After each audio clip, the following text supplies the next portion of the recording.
ఈ మందిరానికి ఈ మందిరము ద్వారా అనుసరించుచు ఉన్న నీ ప్రజలకు అనుగ్రహించమని మీ ఎడల తండ్రి భయభక్తులు నిలిపి నువ్వు ఇచ్చినటువంటి వాక్యానుసారముగా నడుచుటకు మమ్మను బలపరచమని పరలోకపు తండ్రి మరొక మారు మీ సన్నిధిలో తండ్రి హృదయాలను కుమ్మరించి ప్రార్థిస్తూ ఉండగా ప్రతి ఒక్కరికి కూడా పశ్చాత్తాపాన్ని పుట్టించమని నీవు తండ్రివి, ఆకాశమందున్నటువంటి మా పరలోకపు నిత్యమైన తండ్రివి.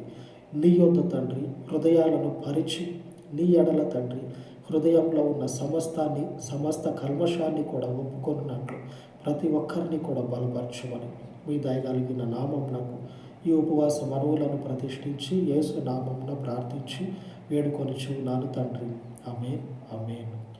సర్వోన్నతుడయ్యున్న మన దేవుని యొక్క నడిపింపు నిత్యము మనకు తోడయ్యుండి మనలను నడిపించును గాక.